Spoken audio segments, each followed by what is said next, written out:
Olá, boa tarde. Pouco mais da metade dos homicídios ocorridos no Brasil não tem solução. O dado faz parte da pesquisa Onde Mora a Impunidade, do Instituto Sou da Paz. Uma triste realidade vivida pelas famílias que são obrigadas a conviver com a falta de resposta depois de perderem seus parentes para a violência. Esse é um dos destaques do Jornal da Justiça, primeira edição de hoje. Vamos aos demais. Representantes de ministérios públicos estaduais e pesquisadores debatem os possíveis custos para o judiciário com a implementação do chamado Juiz das Garantias. Ministro Luiz Roberto Barroso, do Supremo Tribunal Federal, segue o regimento interno da Corte e envia à Procuradoria-Geral da República notícia-crime contra o presidente da República, Jair Bolsonaro. Durante uma live, o presidente Jair Bolsonaro associou a vacina contra a Covid-19 ao desenvolvimento da AIDS em pessoas com a imunização completa. E ainda, Superior Tribunal de Justiça suspende liminar que impedia o governo do estado do Maranhão de retomar imóvel subutilizado em programa de fomento econômico.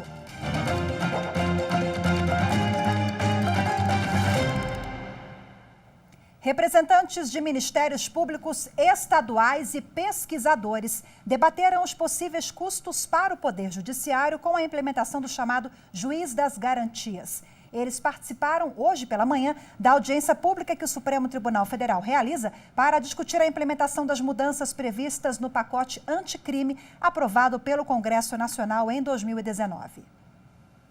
O segundo dia da audiência pública começou com a apresentação de representantes dos ministérios públicos, dos estados e das defensorias públicas. A representante da Defensoria Pública da União, Érica de Oliveira, defendeu a validade do pacote anticrime no que se refere ao Juiz das Garantias e ao acordo de não persecução criminal.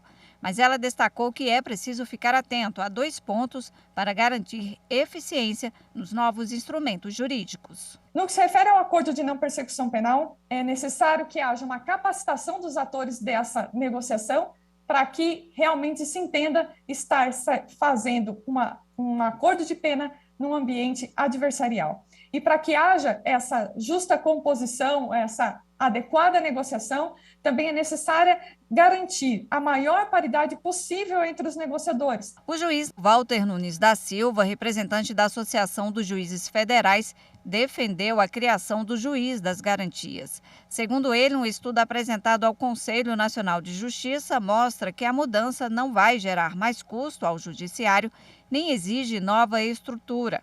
Para ele, o novo instrumento vai garantir maior agilidade nas investigações e diminuir a abertura de inquérito sem condenação. Ano a ano, há 5 anos, o número de arquivamentos de inquéritos policiais, ele bate praticamente com o número de decisões recebendo ação penal.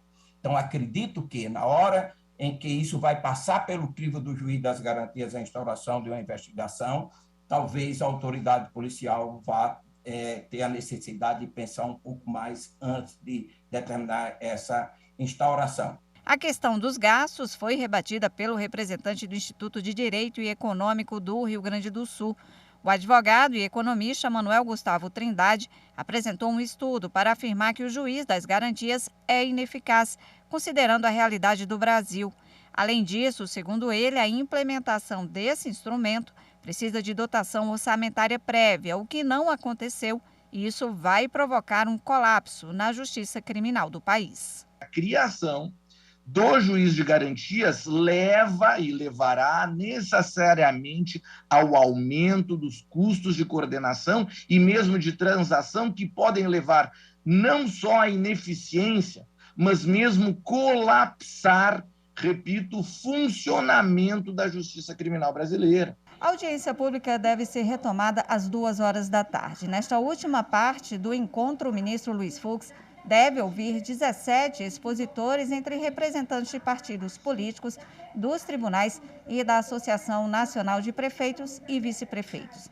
O encontro por videoconferência é transmitido ao vivo pela TV Justiça, pela Rádio Justiça e também pelo canal do STF no YouTube. E o ministro Luiz Roberto Barroso, do Supremo Tribunal Federal, seguiu o regimento interno da Suprema Corte como de praxe. Enviou à Procuradoria-Geral da República uma notícia-crime apresentada por deputados do PSOL e do PDT. Os parlamentares acusam o presidente da República, Jair Bolsonaro, de uma série de delitos por ter feito em rede social uma relação entre a vacina contra a Covid-19 e a AIDS. Na decisão, o ministro Luiz Roberto Barroso pede que a Procuradoria-Geral da República se manifeste sobre os fatos e que analise se o presidente Jair Bolsonaro deve responder por crimes supostamente praticados durante uma live, como sugere a notícia-crime apresentada ao STF pelos partidos PSOL e PDT. Durante a transmissão, Jair Bolsonaro afirmou que relatórios oficiais do governo do Reino Unido sugerem que as pessoas com a vacinação completa há mais de 15 dias estão desenvolvendo a síndrome da imunodeficiência adquirida, a AIDS, mais rápido que o previsto. Após a afirmação do presidente, o Facebook e o Instagram tiraram a live do ar. A Procuradoria-Geral da República tem 15 dias para se manifestar sobre o assunto. Bom, em nota, o Comitê de HIV/AIDS da Sociedade Brasileira de Infectologia esclareceu que não se conhece nenhuma relação entre qualquer vacina contra a Covid-19 e o desenvolvimento de AIDS. Em julgamento pelo plenário virtual, os ministros do Supremo Tribunal Federal invalidaram uma norma do Acre que exigia do integrante do Ministério Público uma autorização prévia ao Procurador-Geral de Justiça para ausentar-se da comarca. A consultora jurídica da TV Justiça, Hanna Gomes, tem os detalhes dessa decisão. A Associação Nacional dos Membros do Ministério Público apresentou uma ação ao Supremo Tribunal Federal pedindo a declaração de inconstitucionalidade da Lei do Estado do Acre, que exige a autorização do Procurador-Geral de Justiça para que os promotores possam se ausentar do Estado. A norma questionada impõe a exigência de comunicação para qualquer ausência do promotor da comarca em que ele estiver lotado e ainda impõe a necessidade de solicitação prévia para que o promotor possa sair do Estado. A Corregedoria do Ministério Público Estadual sustentou a validade do dispositivo com o argumento de que o afastamento do servidor sem prévia comunicação ou autorização do superior causa prejuízo ao exercício das funções do órgão. Já para a Associação dos Promotores, essa exigência fere o direito constitucional de livre locomoção e institui uma medida restritiva de liberdade sem justo motivo e que implica em eventual falta funcional sem proporcionalidade ou razoabilidade.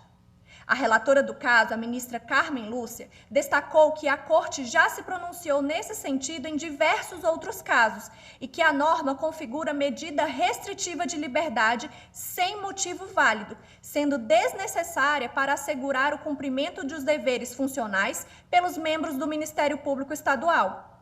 Por unanimidade, no plenário virtual, os ministros do STF decidiram pela inconstitucionalidade da norma, seguindo o voto da relatora.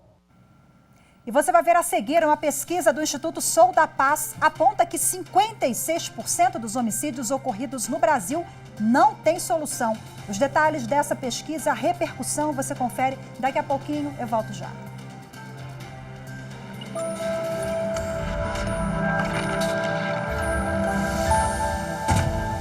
A Constituição é responsável por garantir direitos fundamentais historicamente conquistados pela sociedade, inclusive impedindo que tais direitos sejam abolidos por maiorias ocasionalmente formadas. –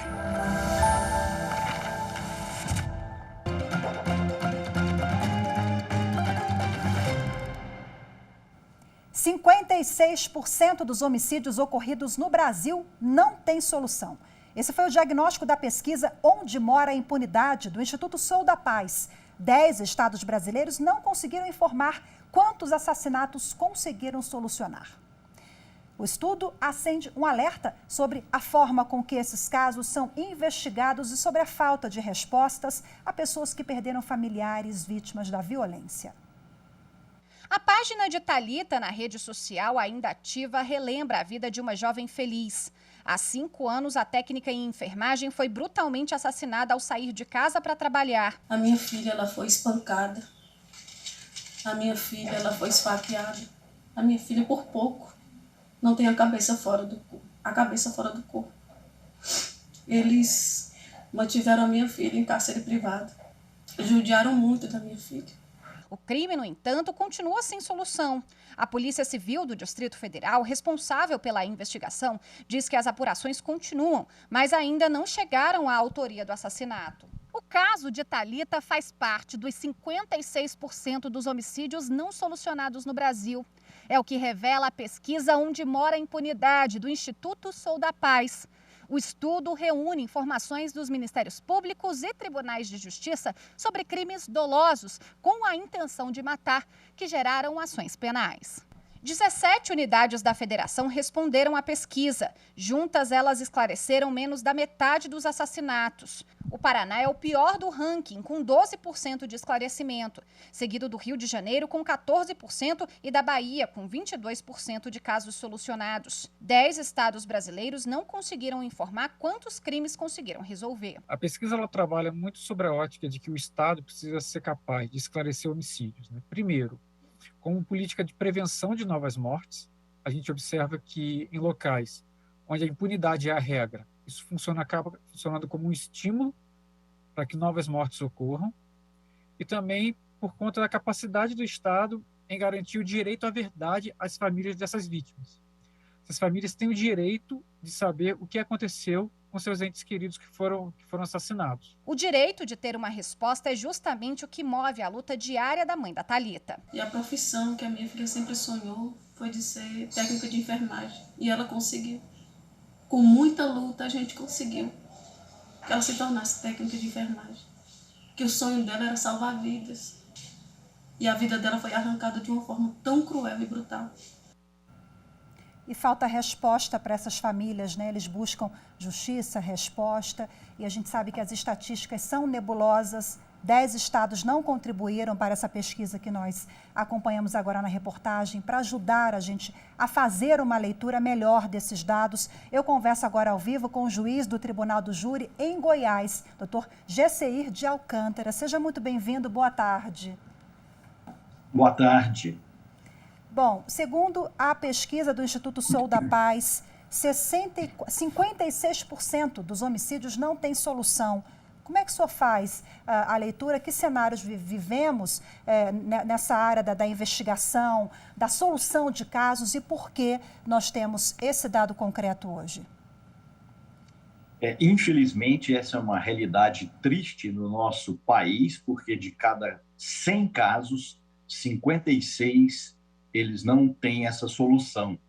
A gente percebe que isso é um problema de sistema, é uma falha estatal que gera impunidade.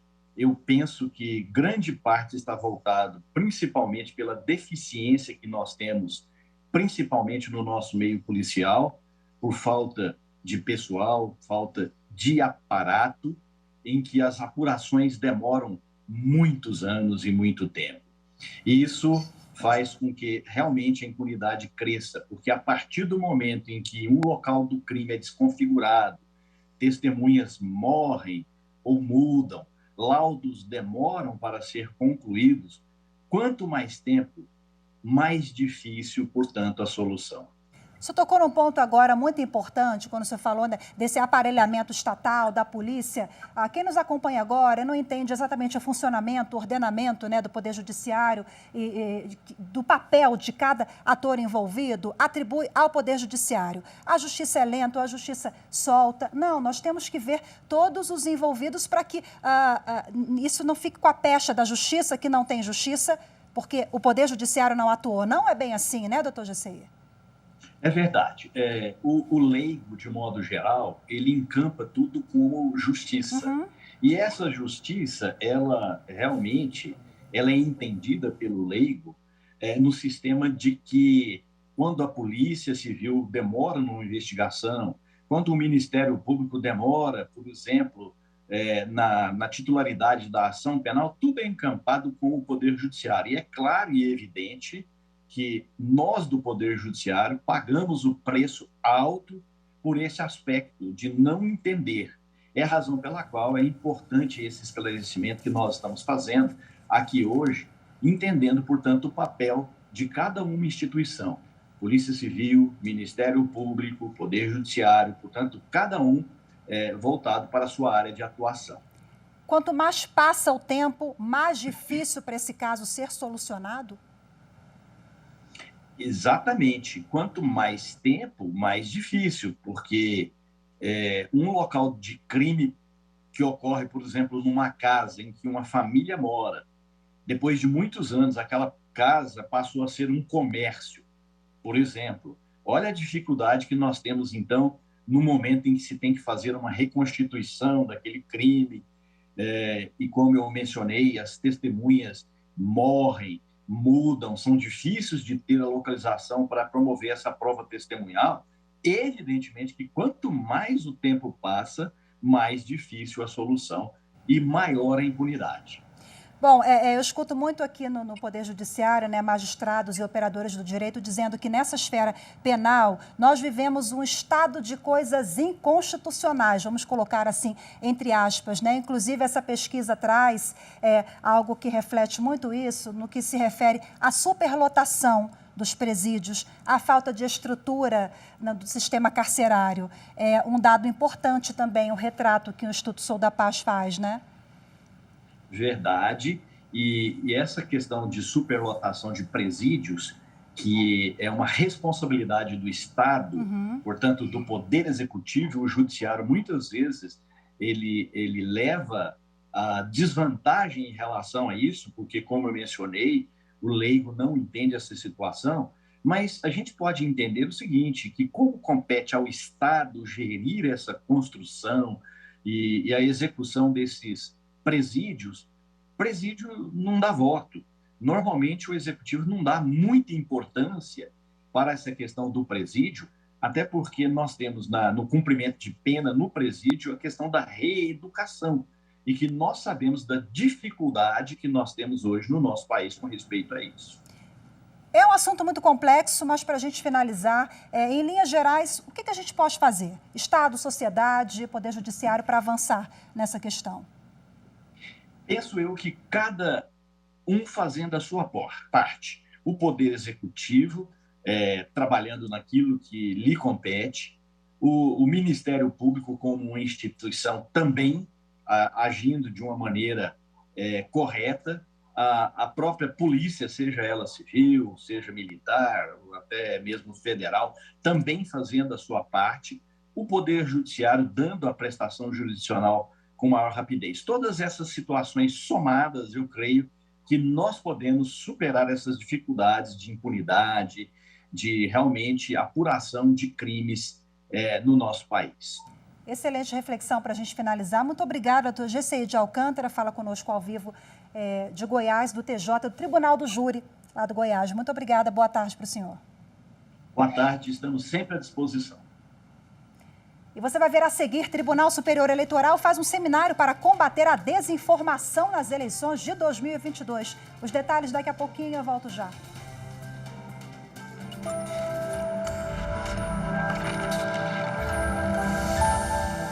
A Constituição, ela é o pacto político que norteia uma nação.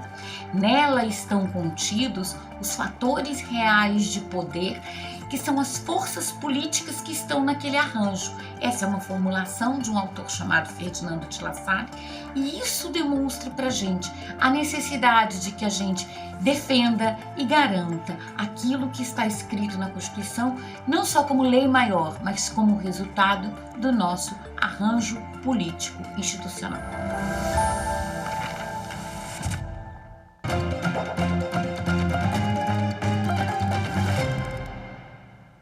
Em julgamento pelo plenário virtual, os ministros do Supremo Tribunal Federal decidiram por unanimidade invalidar parte da Constituição de Pernambuco que permitia ao presidente do Tribunal de Justiça do Estado remover juízes substitutos. Os ministros julgaram uma ação da Associação dos Magistrados Brasileiros. Na ação, a Associação dos Magistrados Brasileiros argumentou que a Constituição Federal garante a juízes o direito de não serem removidos. A remoção é o deslocamento do servidor público, seja de um setor para outro ou até mesmo com mudança de sede. Segundo a AMB, os únicos motivos para que isso ocorra com o juiz são quando há interesse público ou prática de falta disciplinar, e a medida deve ser aprovada por pelo menos 2/3 do tribunal. A associação também ponderou que a lei orgânica da magistratura não faz distinção entre juízes titulares ou substitutos. A ministra Rosa Weber, relatora do caso, considerou que a norma pernambucana desrespeita a Constituição e fragiliza o direito dos juízes de não serem removidos. Esse direito foi estabelecido para garantir a independência e a imparcialidade da magistratura nacional. Todos os ministros acompanharam o voto da relatora. O Superior Tribunal de Justiça suspendeu o liminar que impedia o governo do estado do Maranhão de retomar imóvel subutilizado em programa de fomento econômico. Quem tem os detalhes é a repórter Marina Campos.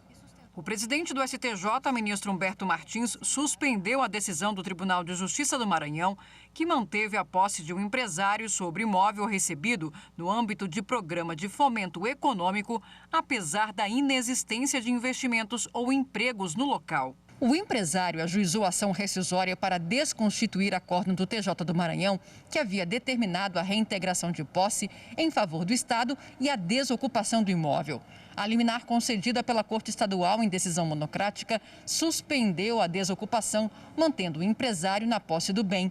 Por isso, o governo do Maranhão requereu aqui no STJ o pedido de suspensão da liminar e alegou que a decisão do TJ configura lesão à ordem e à economia públicas. Para o ministro Humberto Martins, os documentos e argumentos apresentados no pedido de suspensão de liminar demonstram que a decisão do TJ do Maranhão prejudicava o desenvolvimento econômico e social da região, possibilitando que o imóvel continue sendo utilizado por particular em detrimento da implantação de projetos públicos com investimentos da ordem de 22 milhões de reais e geração de mais de 430 empregos. Com a decisão do STJ, o imóvel deverá ser desocupado para que o governo estadual possa lhe dar outra destinação.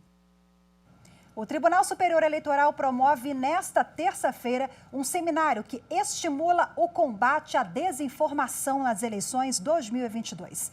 Especialistas do Brasil e do exterior vão participar do evento. A repórter Renata Gorga acompanhou o evento agora pela manhã.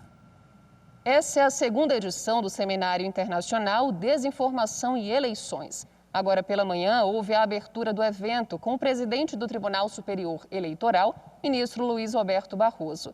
Ele trouxe à tona a necessidade de haver uma regulação nas redes sociais de comportamentos inautênticos, que não são naturais, orgânicos. Muitas vezes, nas mídias sociais, são utilizados robôs, perfis falsos, contas duplicadas, automatização da participação de pessoas que distorce a importância de uma notícia ou de uma informação que circule na mídia.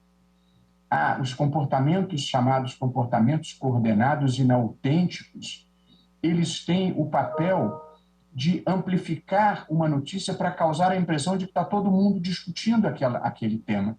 E, portanto, se cria artificialmente um fato jornalístico e se afoga os fatos relevantes. Essa é uma estratégia muitas vezes utilizada para desviar a atenção do que seja relevante, inundando a internet com a falsa aparência de que uma questão artificialmente propalada é importante. A primeira palestra foi ministrada pelo professor da Escola de Direito de Harvard, Lawrence Lessig. Ele falou que hoje as plataformas têm total conhecimento sobre as nossas preferências e que muitas pessoas usam essas informações para nos ludibriar e espalhar fake news. O vice-presidente do TSE, ministro Edson Fachin, por sua vez, destacou os efeitos negativos da desinformação com relação à democracia. A desinformação trouxe fraturas injustificadas, mas que são perceptíveis na confiança do próprio processo eleitoral e, portanto, o nosso grande desafio tecnológico é ter sistemas e respostas céleres para processar dados e confrontar as informações falsas. Em seguida, o seminário contou com outros 2 painéis, um sobre desordem informacional e outro sobre campanhas de desinformação, que foi mediado pela secretária-geral da presidência do TSE, Aline Osório. O evento será retomado às 2h da tarde e vai seguir até às 6h. Você pode acompanhar a programação ao vivo pelo canal da Justiça Eleitoral no YouTube. E agora uma última notícia. O presidente do Supremo Tribunal Federal, ministro Luiz Fux, assinou hoje uma resolução que autoriza o retorno gradual das atividades presenciais nas dependências do Supremo Tribunal Federal, inclusive o atendimento ao público, isso a partir do dia 3 de novembro. De acordo com a resolução, todos os frequentadores do tribunal deverão apresentar um certificado de vacinação emitido pelo aplicativo Conect SUS do Ministério da Saúde. Hoje ficamos por aqui. Muito obrigada pela sua companhia. Temos um encontro marcado amanhã, mas só te lembrando mais uma vez que daqui a pouquinho, às 2h da tarde, você acompanha a retomada da audiência pública do Juiz das Garantias, que foi convocada pelo presidente do STF, ministro Luiz Fux. Tchau, tchau. Nos vemos amanhã.